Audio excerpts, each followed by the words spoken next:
आप सभी को मेरा नमस्कार। आज हम जिस टॉपिक पर आपसे बात करने वाले हैं वो कि आप सभी जैसा जानते हैं कि कुछ ही दिनों में 10th और 12th का रिजल्ट आने वाला है सीजी बोर्ड से बीएससी बोर्ड का। और अधिकांश बच्चे बहुत तनाव में रहते हैं कि क्या रिजल्ट होगा।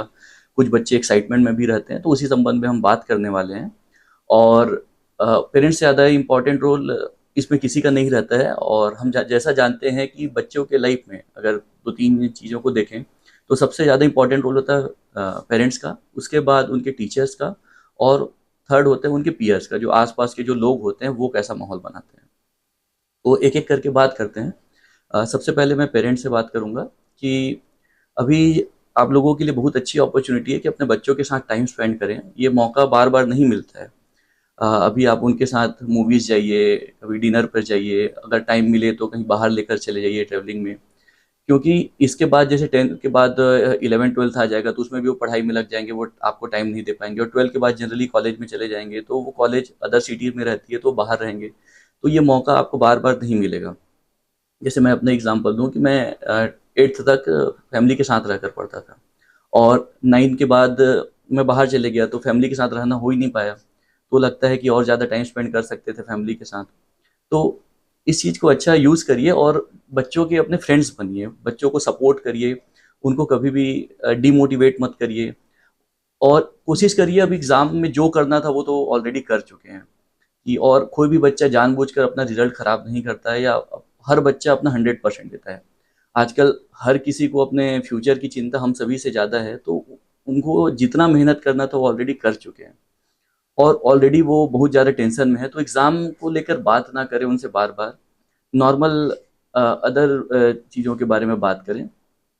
और आगे की बात करें, आगे की आप प्लान्स कर सकते हैं, जैसे कि 10th के बाद आप क्या करना चाहते हैं, उनके पास क्या-क्या ऑप्शंस हैं, आप मैथ्स लेना चाहते हैं, बायो लेना चाहते हैं, आर्ट्स लेना चाहते हैं। इन सभी विषयों पे बात करें। और दूसरी बात मैं ये बोलना चाहता हूँ कि कोई भी चीज़ उन पर थोपे मत। क्योंकि हर बच्चे का अलग क्वालिटी होती है, अलग इंटरेस्ट होता है, तो उनके इंटरेस्ट को उनको परस्यू करने दीजिए। अगर किसी का इंटरेस्ट आर्ट में है तो उसको आर्ट लेने दीजिए, मैथ्स में है तो मैथ्स लेने दीजिए, बायो में इंटरेस्ट है तो बायो लेने दीजिए, और उनके हिसाब से पढ़ने दीजिए। जब जब कोई भी बच्चा अपने इंटरेस्ट का सब्जेक्ट लेगा, तब वो सबसे बेस्ट अपना परफॉर्मेंस दे पाएगा। अगर हम किसी भी चीज़ को उस पर ज़बरदस्ती थोपें तो वो हो सकता है कि लिहाज में, कि माता-पिता ने बोला है करके ज़्यादा से ज़्यादा 1 साल, 2 साल अच्छे से कर पाएगा, लेकिन लाइफ़ लॉन्ग उस चीज़ को नहीं कर पाएगा, और फिर वो उसको दिक्कत होने लगी। और ये मुझे नहीं लगता कि कोई भी पेरेंट चाहेगा कि उसका बच्चा भविष्य में दुखी रहे या परेशान रहे। तो कोई भी चीज़ उस पर थोपिए मत।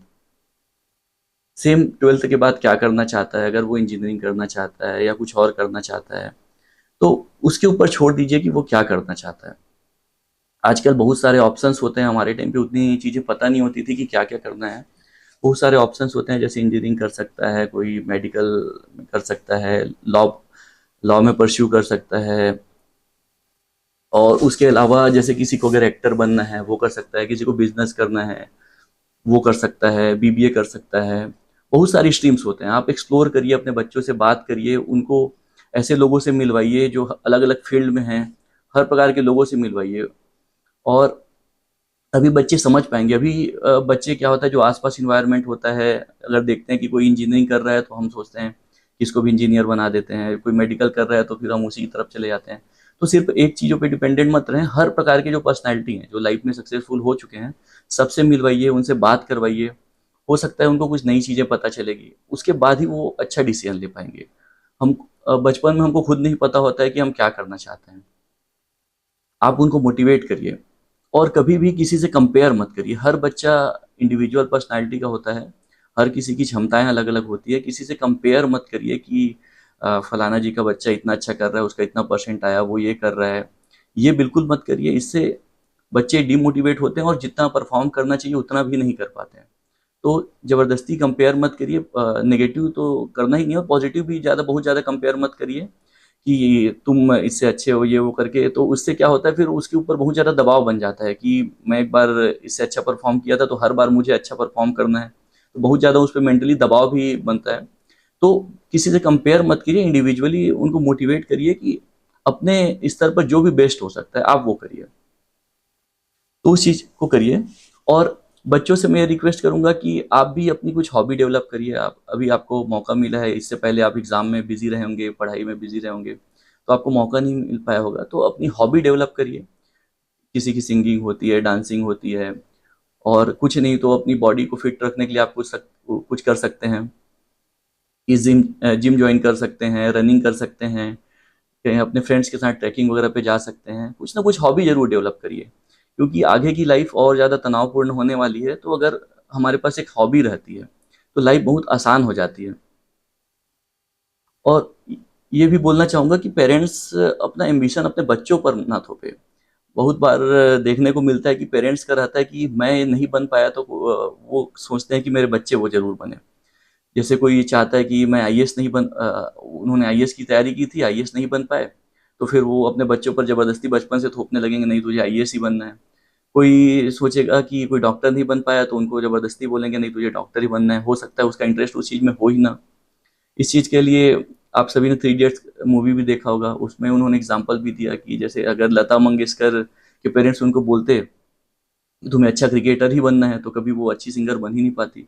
हो सकता है सचिन तेंदुलकर के पेरेंट्स उनको बोलते कि तुमको अच्छा सिंगिंग ही करना है, तो अच्छे क्रिकेटर नहीं बन पाते। तो अगर हम उन पे कोई ऐसी चीज़ थोपेंगे जिसमें उनका इंटरेस्ट है ही नहीं, तो कभी भी सक्सेसफुल हो ही नहीं पाएंगे।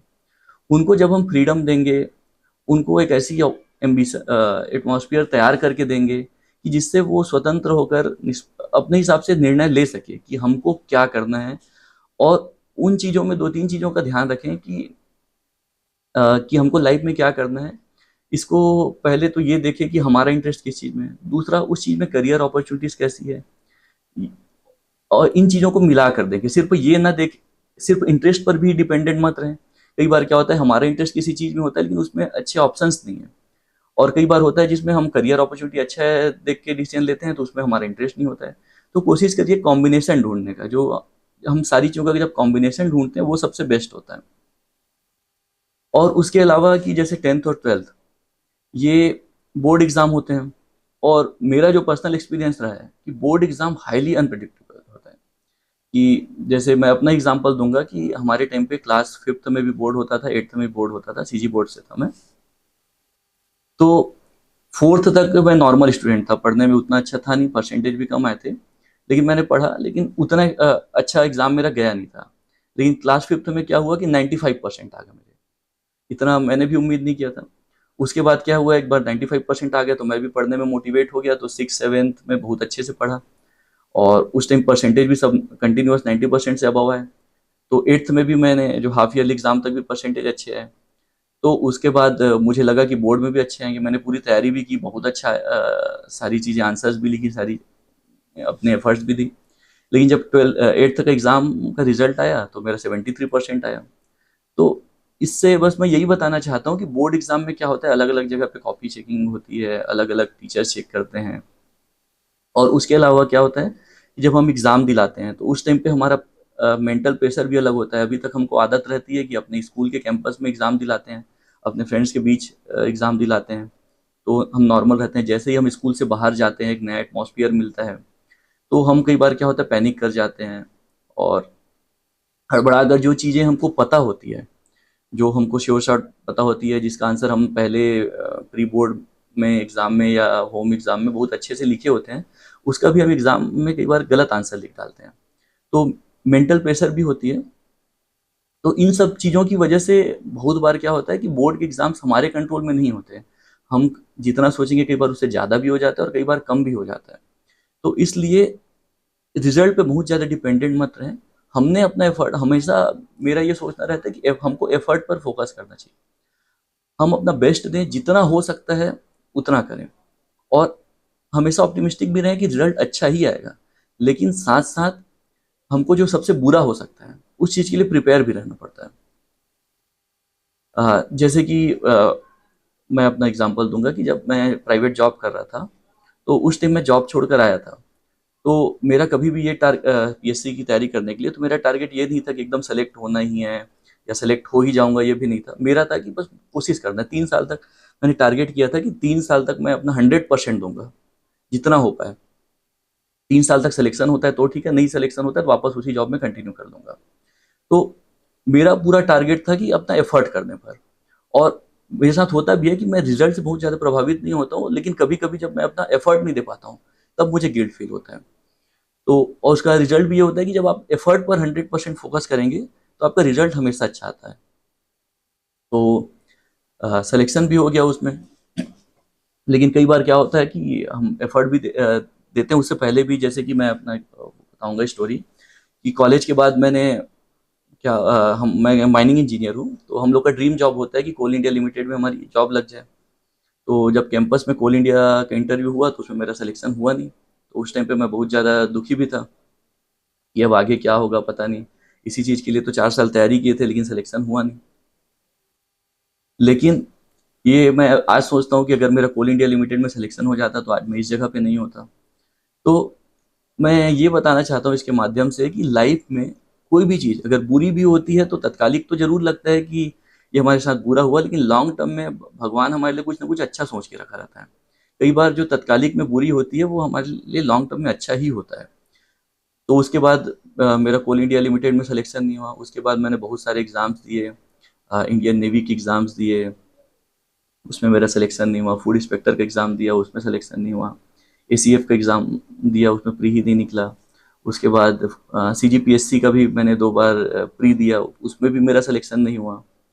तो लेकिन उसके बाद लेकिन मैंने अपनी मेहनत में जारी रखी और फाइनली फिर सिलेक्शन हो ही गया। तो इससे बस ये बताना चाहता हूँ कि लाइफ में हमेशा कभी भी अच्छा अच्छा नहीं होगा। लाइफ में अप्स एंड डाउन्स लगे रहते हैं। कभी आपके साथ बहुत अच्छा होगा, कभी आपके साथ बुरा हो जाएगा। और ये सिर्फ अभी 10-12 की बात नहीं है, आगे भी आपकी पूरी लाइफ में ये चीज़ें चलते रहेंगी। तो कभी भी जब बहुत अच्छा होता है तो आपको बहुत ज़्यादा एक्साइटेड भी नहीं होना है कि अब हमेशा अच्छा ही होगा। और कभी बुरा होता है तो बहुत ज़्यादा डिमोटिवेटेड भी नहीं होना है कि अब मैं कुछ नहीं कर सकता हूँ। लाइफ अप्स एंड डाउन्स का ही गेम है और हमेशा ऐसा होता ही रहेगा। और उसके अलावा ये चीज़ बताना चाहूँगा कि जो 10th और 12th के रिजल्ट होते हैं, वो इम्पॉर्टेंट तो होते हैं, क्योंकि उससे कई बार अच्छे कॉलेजेस मिल जाते हैं और हमारा मोटिवेशन हाई हो जाता है। लेकिन ये सफलता की पहली सीढ़ी ज़रूर है, लेकिन अंतिम सीढ़ी नहीं है। और ऐसा नहीं है कि आपका 10th या 12th में रिजल्ट अच्छा नहीं आएगा तो आप लाइफ में कुछ कर नहीं सकते हैं। हमारे सामने बहुत सारे ऐसे एग्जाम्पल हैं जिन्होंने 10th-12th में अच्छा नहीं किया लेकिन लाइफ में बहुत अच्छा किया। जैसे हमारे आदरणीय कलेक्टर सर हैं जो हम सबके रोल मॉडल हैं। उनका अगर हम 10th-12th में रिजल्ट देखेंगे बहुत अच्छा नहीं है, लेकिन उन्होंने आगे अपनी मेहनत जारी रखी और यूपीएससी की तैयारी की और आईएएस भी बने। और आईएएस के बाद भी अगर आज भी हम देखें तो one of the most successful officer भी हैं।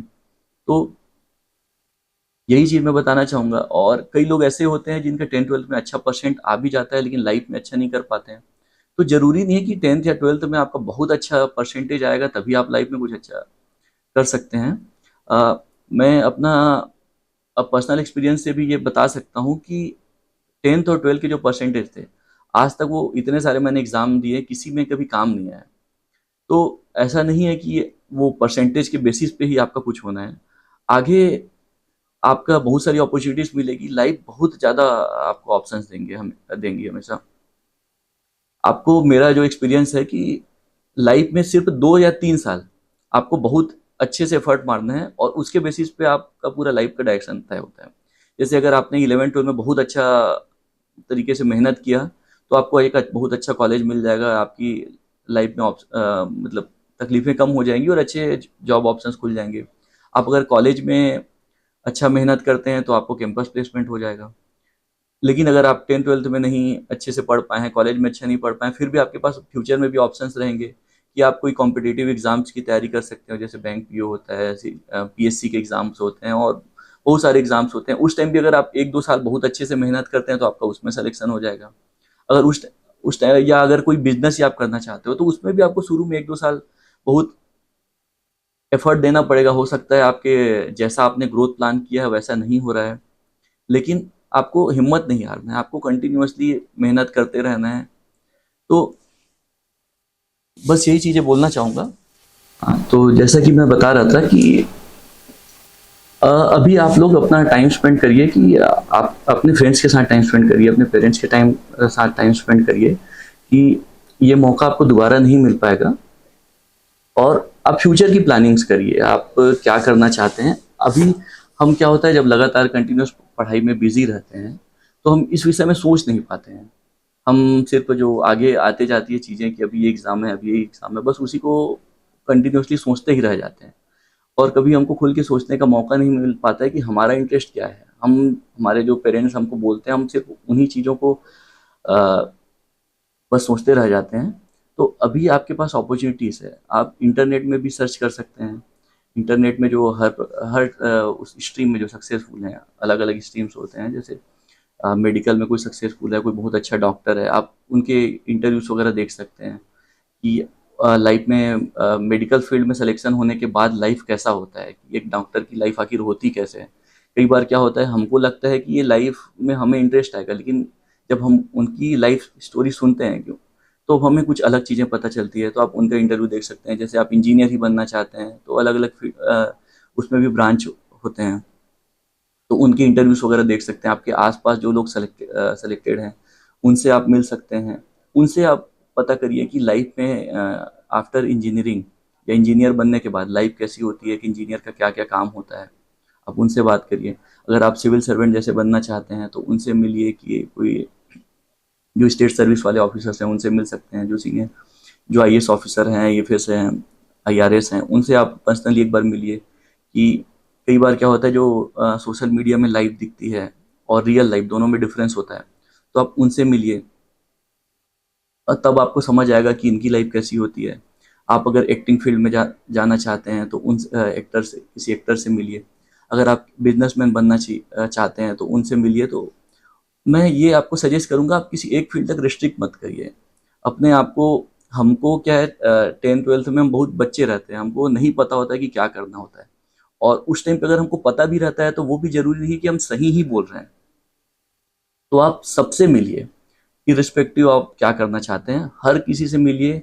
उनका जर्नी सुनिए कि उन्होंने 10 के बाद कैसे तैयारी की थी, 12 के बाद कैसे तैयारी की थी। जब तैयारी के बाद जब उनका सिलेक्शन हो गया तो रूटीन कैसा रहता है, क्या करते हैं, क्या करना पड़ता है, क्या चैलेंजेस होते हैं और क्या चीज़ें इंटरेस्टिंग होती है।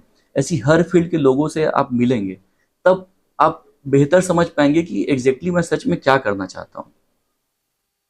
जैसे मैं ही अपना एग्ज़ाम्पल दूँगा कि जब मैं 10th में था, और तो आस-पास मेरे जो फैमिली में भैया लोग थे, उन्होंने इंजीनियरिंग की।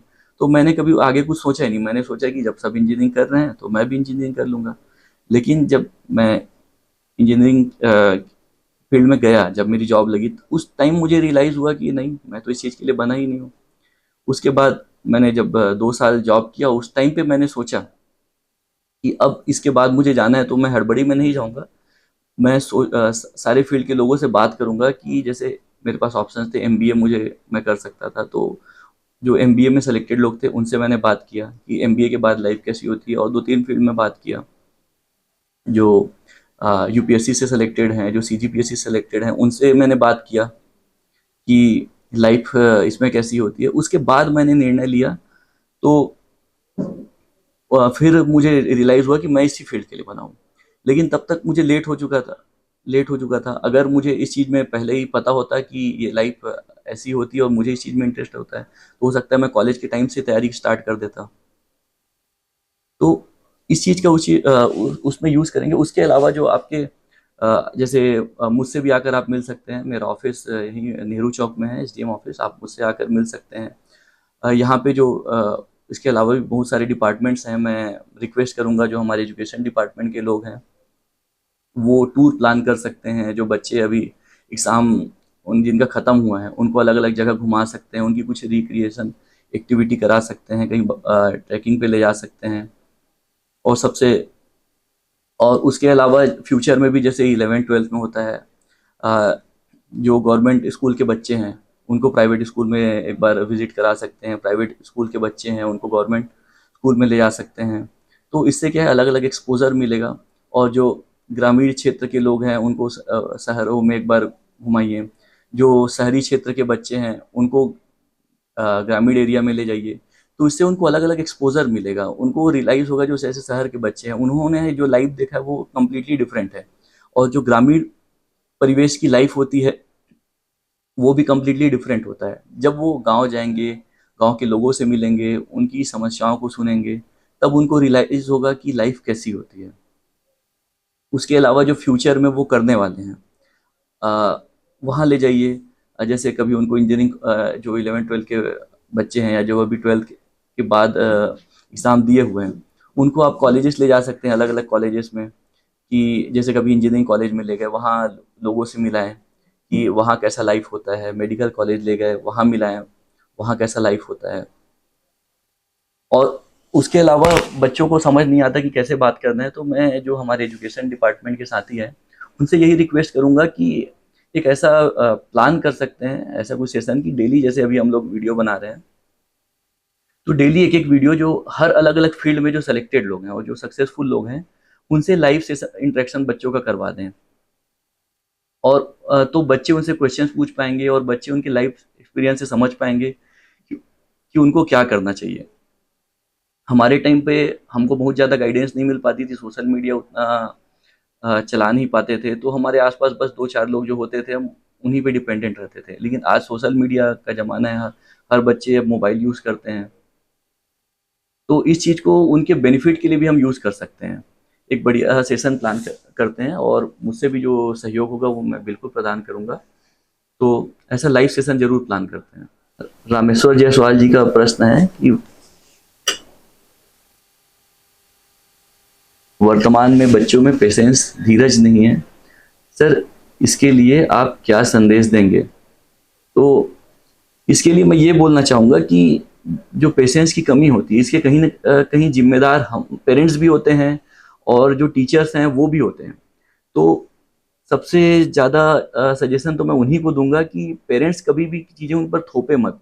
हम ही उनसे एक्सपेक्ट करते हैं कि तुमको हर क्लास में, मतलब आजकल मैं ये देख रहा हूँ कि क्लास 1 के बच्चों को भी हम ट्यूशन भेज रहे हैं, उन पे भी हम इतना प्रेशर डाल रहे हैं कि 90% लाना है, 95% लाना है।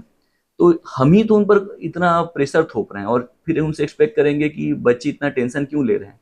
तो अगर हम उनको टेंशन नहीं देंगे, हम उनको समझाएंगे कि जैसे छोटे बच्चे हैं, उनको खेलने कूदने दीजिए, आराम से क्लास 5th के बाद पढ़ लेंगे। 10th-12th के बच्चे हैं, 11th के बच्चे हैं, उनको बहुत ज़्यादा प्रेशराइज मत करें, वो ऑलरेडी उन्हें पता है कि क्या करने वाले हैं। तो अगर हम पेरेंट्स कूल रहेंगे, टीचर्स कूल रहेंगे, टीचर्स भी क्या करते हैं कि जो अच्छा पढ़ने वाला बच्चा रहता है उसकी हमेशा तारीफ करेंगे और जो बाकी लोग हैं उनसे तुलना करेंगे कि नहीं तुम निकम्मे हो, तुम अच्छे से पढ़ते नहीं हो, तुमसे कुछ हो नहीं पाएगा, ये देखो कितना अच्छा पढ़ता है। तो बार बार हम उनकी चीज़ें उनके दिमाग में जब ये चीज़ें थोपते हैं तो तब बच्चा स्ट्रेस लेता है और तब उनका जो पेशेंस लेवल है वो लूज होने लगता है। और हम ये सोचते हैं कि ये बच्चे बच्चे का माइंडसेट है, ऐसा नहीं है। हमारे टाइम पे हमारा इतना पेशेंस लेवल इतना कम नहीं होता था क्योंकि हमारे टाइम पे ये चीज़ें थोपी नहीं जाती थी। तो हम अगर उन पे ये चीज़ें थोपे नहीं, उनको एकदम नॉर्मल ट्रीट करें कि भाई आप जो कर रहे हो बेस्ट कर रहे हो, और आप इसमें उनको अलग तरीके से बताएं। अगर उनमें कोई कमी भी है तो ये बताइए कि इन चीज़ों को अगर आप थोड़ा बेहतर कर लो तो और अच्छा हो जाएगा। तो जब उनको सजेशन के माध्यम से बताएंगे, मोटिवेट करेंगे, तो बच्चे फिर गलत कदम कभी नहीं उठाएंगे। विधि तिवारी जी का प्रश्न है कि सर टाइम टेबल बच्चों के लिए कैसे बनाया जाए? तो टाइम टेबल क्या होता है कि फिक्स नहीं रहेगी, अलग अलग समय के अनुसार आपको टाइम टेबल मॉडिफाई करना पड़ेगा। जैसे अभी है एग्ज़ाम, अभी ख़त्म हो चुका है, तो अभी बच्चों को फ्री छोड़ दीजिए, अभी उनको जैसा मन कर रहा है करने दीजिए। उसके बाद जब वो न्यू क्लास में एंटर कर जाएंगे, जैसे 10th के बाद 11th में एंटर कर जाएंगे, तो ऐसा करिए कि सारे सब्जेक्ट के लिए आप एक एक घंटा डिवाइड कर सकते हैं कि बच्चा डेली अलग अलग सब्जेक्ट भी पढ़े। और उसके अलावा आप उनको सिर्फ पढ़ाई तक रिस्ट्रिक्ट मत करिए, उनके हॉबी के लिए अलग टाइम दीजिए, उनके फिटनेस को मेंटेन रखने के लिए अलग टाइम दीजिए। क्योंकि स्वस्थ शरीर में ही स्वस्थ दिमाग का विद्यमान रहता है। तो जब वो बच्चे स्वस्थ रहेंगे, फिट रहेंगे, तो पढ़ाई में बहुत अच्छा करेंगे। और दूसरा, वो उनको स्ट्रेस कभी नहीं आएगा। हम क्या करते हैं, हम ये सोचते हैं कि बच्चे खेलेंगे कूदेंगे या अपनी फिटनेस पे ध्यान देंगे तो उनका टाइम वेस्ट होगा, तो ऐसा बिल्कुल नहीं होता है। हमको उनकी पढ़ाई के साथ साथ उनका फिटनेस भी इम्पॉर्टेंट है, तो फिटनेस के लिए भी आप टाइम दीजिए। और शुरू में आप पढ़ाई का जो टाइम टेबल है उसमें पढ़ाई को थोड़ा कम रख सकते हैं, चलेगा। उसको धीरे धीरे ग्रेजुअली बढ़ाइए। कोई भी बच्चे को आप पहले ही दिन से बोलोगे आपको 8 घंटे 10 घंटे पढ़ना है, वो कभी नहीं पढ़ पाएगा। तो शुरू में उसको कोशिश करिए कि 2 घंटे 3 घंटे आप पढ़ लो, फिर एक नेक्स्ट वीक बोलिए कि ठीक है इसको थोड़ा सा आप बढ़ा लीजिए, 2 से 4 घंटे कर लीजिए।